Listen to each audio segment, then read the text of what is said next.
continuación, En Singular. Este programa es apto para todos, no contiene escenas de sexo ni violencia. Predicar o enseñar a favor de la Iglesia Católica. Y la Eucaristía es algo innegociable. Una hermana misionera que ocupa la música para llegar a los corazones. Pero es empezar a comprender ese misterio de la muerte y todas esas cosas, porque el Señor... Si fuera verdad, los evangelios lo hubieran dicho. El placer más grande que puede tener el ser humano es ayudar a los demás. Y Jesús fue buscando a los no amados. El rostro más hermoso es el rostro que trae una sonrisa puesta.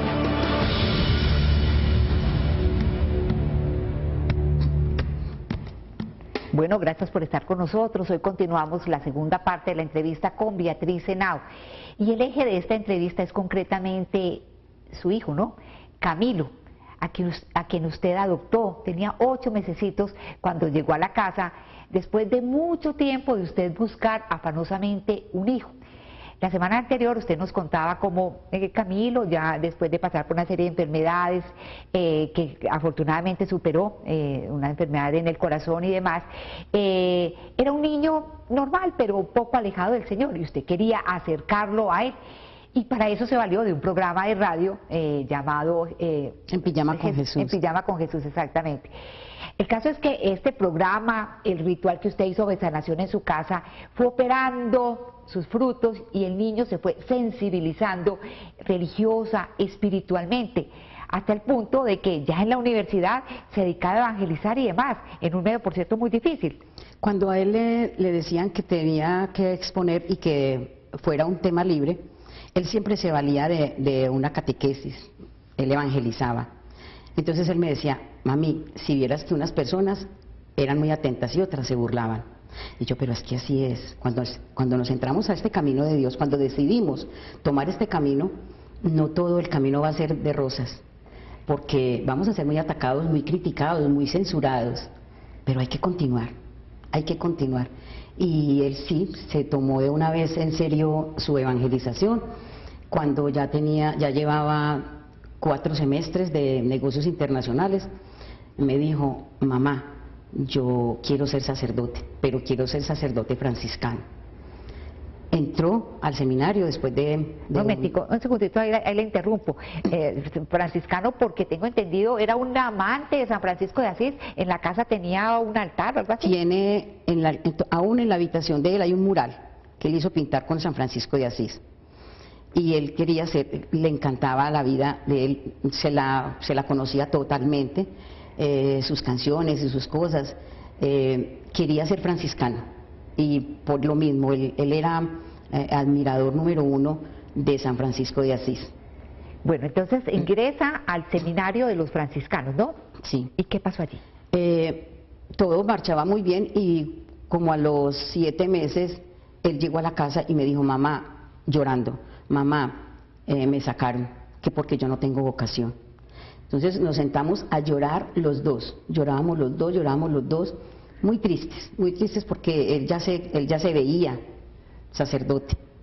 Y a raíz de eso, pues como él ya había dejado la universidad, ya le había abandonado eso, él a los muy pocos días, él le dio un dolor muy fuerte en los pies. Y él empezó a caminar muy despacio, cuando un día no podía mover los pies y yo me lo llevé para la clínica y le hicieron una cantidad de cosas y él no podía caminar. Me lo llevé para la casa, al otro día, eso fue un fin de semana, al lunes una cita con un ortopedista especializado en columna, lo llevé y cuando lo llevé me dijo que había que hospitalizarlo. Lo hospitalizaron, le hicieron una serie de exámenes y no le encontraban nada, pero mi hijo quedó en silla de ruedas. O sea, él somatizó como ese sentimiento de fracaso. Totalmente. Y demás. Si yo me sentía tan triste, si yo me sentía con ese dolor de fracaso, ajá, imagínese él qué podía sentir. Él estuvo en silla de ruedas 7 meses, 8 meses más o menos. Y luego de esa hospitalización salió para la casa en silla de ruedas, ya que había que hacerle otro estudio ya neurológico, volvieron y lo hospitalizaron, estuvo en tratamiento, cuando ya no era nada de neurología, sino que ya era psiquiatría. Y él me decía, le sacaron un líquido de la columna y me decía, mamá, ya no más, ya que no me hagan nada más, ya no quiero que me hagan nada más. Yo creo, mamá, y sé que el Señor a cualquier momento me va a levantar de esta silla, Él no me va a dejar acá, Él no me va a dejar acá, yo me voy a levantar de esta silla. Fue un proceso supremamente difícil, porque él era una persona muy alta y grueso. Ajá. Entonces era muy difícil moverlo y ayudarlo. Dos amigos de él, que los más amigos de él, Carlos Edwin y Nelson, los fines de semana iban y me lo ayudaban a bajar las escalas y me lo llevaban a la Eucaristía, y de pronto lo sacaban por allá a dar alguna vuelta. Yo inicialmente prestaba el servicio en la parroquia ya de forma más lenta, ya no tan de lleno, porque yo me debía dedicar a cuidarlo y atenderlo. Un domingo después de una misa de 10, él ya se quedaba solito, porque él durante ese tiempo se dedicó, fue ahí en la sillita de ruedas, a hacer camándulas y denarios. Entonces yo me fui para la misa de 10 y él se quedó haciendo sus camándulas. Antes le habían prestado un caminador que para ver si él de pronto iba cogiendo fuercita, y él de pronto se ensayaba, pero se cansaba mucho. Ese día que yo llegué de la Eucaristía, que regresé de la Eucaristía, ¿cómo te fue? ¿Cómo estás? Bien, mamá, préstame el caminador. Yo le entregué el caminador y él se paró. Hasta ahí era normal, porque las veces hacía eso, o para pasarse de la silla al baño o a la cama, él hacía eso. Se paraba y se impulsaba con la cintura, porque los pies no le respondían. Cuando llegó y se quedó así paradito, y me extendió los brazos y me dijo, mami, deme un abrazo. Y en ese momento él se paró de la silla de ruedas. No totalmente, sino que ya empezó a caminar con el caminador, luego con un bastón, hasta que ya él quedó totalmente normal. Bueno, el caso es que él continuó, tengo entendido que trabajando en un almacén. Él, cuando ya como había dejado la universidad, le consiguieron un trabajo temporal por diciembre, y allá conoció unos amigos, y ellos fueron los que le ayudaron a él precisamente en todo esto, y a través de las oraciones de él, ellos se convirtieron, ambos amigos. Y crearon una comunidad, él creó una comunidad, ¿no? Acá en Itagüí. Él consiguió varias personas jóvenes y hizo un grupo de oración. Y eran varias personas jóvenes, y luego ya quería que fuera comunidad. Estaba en ese proceso de que fuera comunidad, consiguieron muchas cosas, y yo tenía una finquita en Guarne, y me dijo, mamá, yo quiero que esta finquita sea para albergar o niños o ancianos, pero por lo pronto que se convierta en un comedor para gente que no tiene su alimento, su comida. Entonces eso se hizo así, él consiguió... Una comunidad, perdón que la interrumpa, doña Beatriz, una comunidad que se llamó... Comunidad Laical Franciscanos de San Pablo. Que se creó con la autorización de la iglesia de Guarne, ¿no? El párroco de nosotros, que en ese entonces era el padre Iván Jiménez, conocía su trayectoria y le dio una carta muy bonita mandándolo al párroco de Guarne. Cuando llegó allá, el párroco también los acogió muy bien, de una vez les asignó una misión en ese diciembre con la ayuda de un religioso que era del Ave María, y estuvieron en ese diciembre haciendo la novena y organizando todo lo de la vereda, que justamente era la misma vereda donde estaba mi finca. Y estuvieron sirviendo mucho, la gente le tomó mucho cariño. ¿Qué hacían? ¿Cuál era, digamos, el carisma de esta comunidad? Visitar enfermos, visitar a los más necesitados, tenían grupos de oración de niños, ellos se orientaban a las personas de la tercera edad, se iban lejísimo y caminaban a hacerle visita a un enfermo. En los días que estuvieron con el religioso, caminaron mucho llevándole la comunión a los enfermitos, ellos lo acompañaban. Pero bueno, todo estaba muy bien, pero un día, nuevamente, la desgracia tocó a la puerta, nuevamente. Cuando ya estaban viviendo en la en la casita, que ya se fueron con trasteo y con una cantidad de cosas y ya se habían ido, eran 5 personas las que se fueron, porque las otras iban a ser, no iban a ser locales, sino que iban a ser visitantes, pero para hacer la misma obra. Estaban ahí y ya había él pensado que iba a ser un oratorio. Ese mismo día llevaban el material para iniciar el oratorio y un señor le pidió el favor de que si el señor había tenido un accidente y se había fracturado una pierna. Entonces la fractura le impedía manejar el vehículo y le pidió el favor a mi hijo Camilo que le manejara el carro hasta Medellín, que tenía que venir a hacer una vuelta y a una revisión, entonces para que lo acompañara.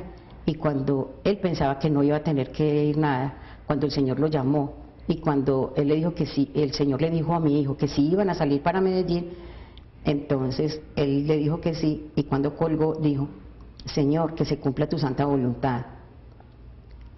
Y salieron para Medellín, llegaron primero a la Serviteca y de ahí ya no se supo más, hasta el otro día que se encontró el vehículo.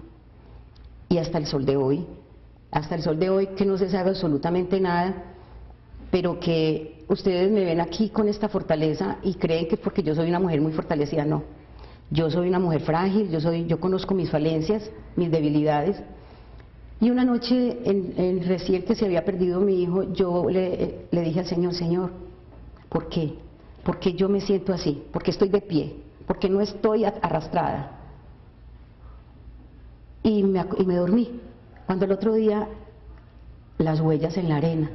Yo: las huellas en la arena, Señor, ¿qué me quieres decir? Sí, Señor, ya te entiendo, me tienes en tus brazos.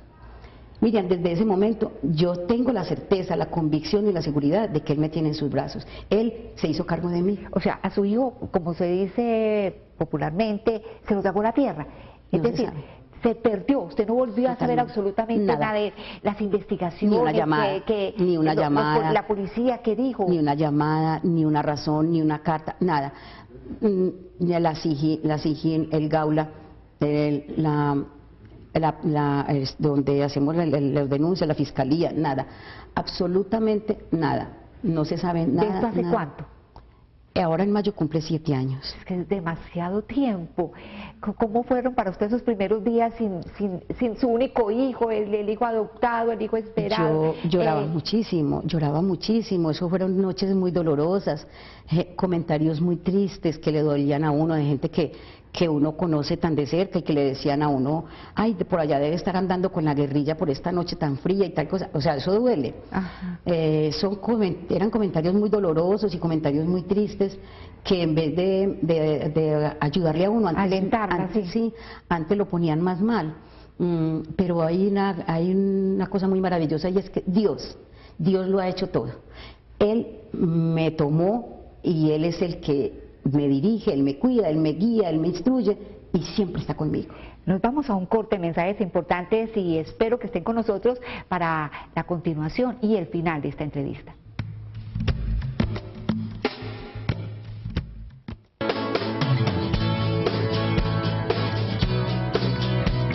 Estás viendo En Singular.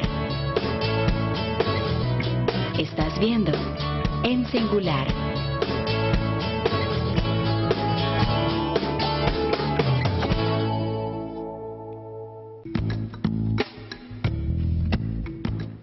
Bueno, Beatriz, el caso es que después de pasar por este momento absolutamente demoledor, absolutamente doloroso, el Señor le mostró que tenía otros designios con usted. ¿Qué pasó con uno de esos amigos de su hijo, de los que habían sido sus grandes amigos? Cuando ya mi hijo se había desaparecido, que ya había cumplido, creo que el año, el amigo de mi hijo ya había tenido una niña que inclusive mi hijo oró y le dijo luego un día de una Eucaristía, le dijo: Juliana, el Señor ya te sanó, vas a quedar embarazada. Y efectivamente ya quedó embarazada, tuvo su niña. La niña estaba muy pequeñita y como yo ya estaba sola, yo les dije a ellos, a Carlos Edwin y a Juliana, que se fueran a vivir conmigo. Y a partir de ese momento esa es la familia que Dios me regaló. Ya tuvo otro niño, esos son mis nietos, yo los amo entrañablemente, vivimos muy bien, tenemos una excelente convivencia, vivimos en paz, todos hablamos el mismo idioma. Ellos también son colaboradores de nuestra parroquia con nuestro párroco, el padre Carlos Alberto Moncada Franco, que nos ha tenido como tanta confianza, nos ha depositado algunos cargos. Y a través de eso servimos todos, hablamos el mismo idioma. O sea que a falta de un hijo ahora tienes toda una familia. Sí, y de verdad que sí, somos una familia muy feliz. Y ellos son mi compañía y de verdad que él quería mucho a Camilo, Carlos Edwin quería mucho a Camilo y la niña, sin haberlo conocido, ve una foto y dice el tío Camilo, por lo que ella ha escuchado. Y ellos son también los que dirigen el grupo de parejas de ahí de nuestra parroquia. También yo tengo unos grupos de oración. En la Semana Santa pasada el padre Carlos me dijo que ayudara en los dolores de la Virgen y me tocó el tercer dolor de la Virgen, que era la pérdida de hallazgo del niño Dios en el templo. Y yo creí que me iba a dar muy duro, cómo iba a hablar, y fue exactamente lo que expuse, fue la experiencia con la pérdida de mi hijo, pero también diciéndole a la gente pues que si nosotros tenemos una dificultad es el Señor el que la atiende. Y yo me acuerdo mucho, Miriam, que cuando mi hijo estaba recién perdido, cuando yo lloraba y me ponía tan triste, yo le decía al Señor: Señor, te alabo, te bendigo y te glorifico con cada lágrima y con este dolor de mi corazón. Te alabo y te bendigo con cada lágrima y con esto que estoy sintiendo, que solo tú lo sabes. Y yo le decía también a la Virgencita que ella, que conocía el dolor de haber perdido a su hijo, ella sí sabía que era lo que yo estaba sintiendo. ¿Por qué crees que Dios permitió que tú pasaras por tanto dolor antes y después, antes del nacimiento de Camilo y después de la muerte de Camilo, ¿no? Yo pienso, Miriam, que esto ha sido como un testimonio para muchas personas, porque varias personas les pasa alguna cosa y me dicen: no, pero si Beatriz está de pie, ¿yo por qué estoy derrumbada? En los grupos de oración las señoras también me toman y dicen: no, es que la fortaleza, usted es un ejemplo. Y yo les digo: pero no soy yo, es porque me entregué al Señor y Él me tiene en sus brazos. Él me tiene en sus brazos con la certeza de que Él me lleva cargada. Yo todo lo que hago y lo que veo en mi vida, lo que se va, de lo que me voy rodeando, siempre veo la mano de Dios. Él tiene todos esos planes para mí. Bueno, y hoy en día está dedicada entonces ya completamente a todas las actividades en la parroquia, como hablábamos en el primer programa, ¿no?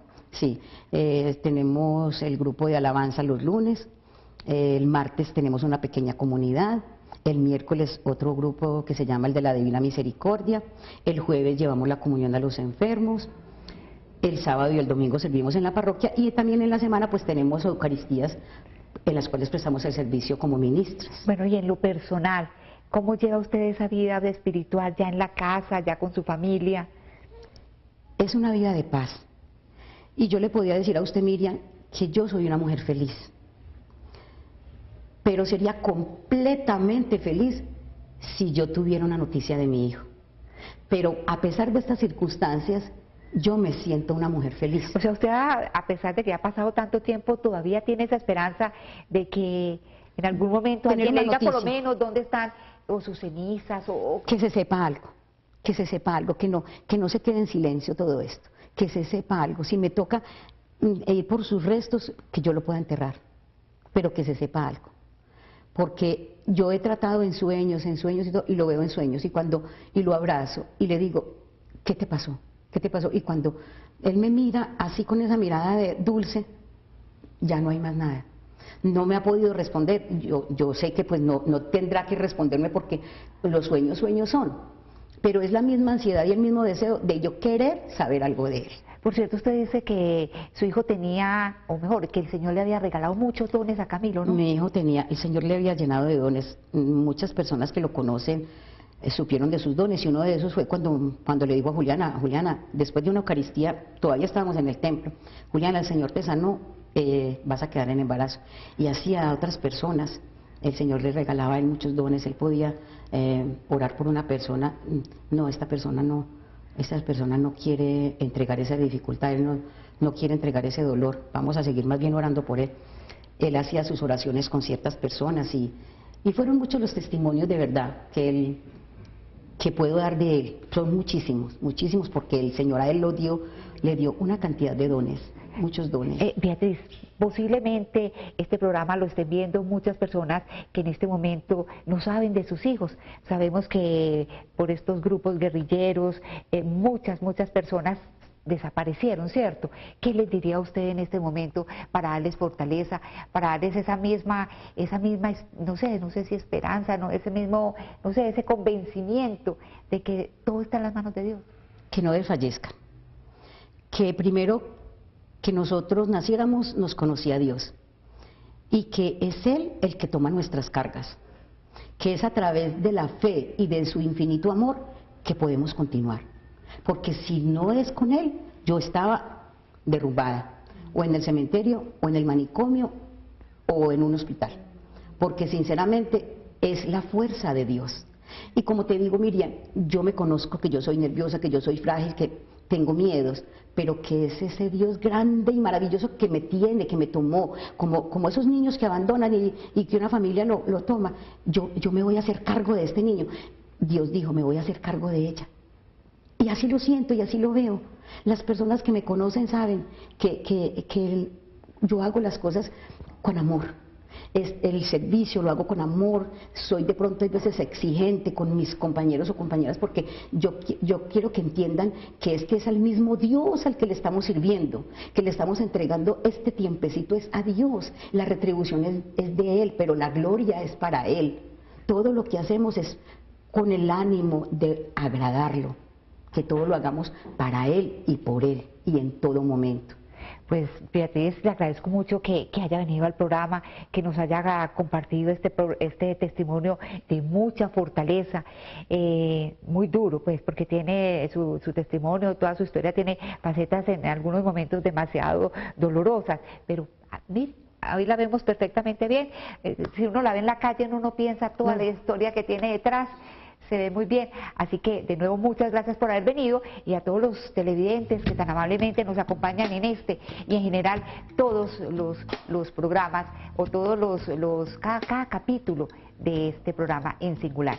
Les agradezco mucho y a usted que esté muy bien, Beatriz, mucha suerte. Muchísimas gracias por invitarme y vamos a continuar orando para que muchas personas tomen este testimonio como su aliento, como esperanza. Así es, de eso se trata.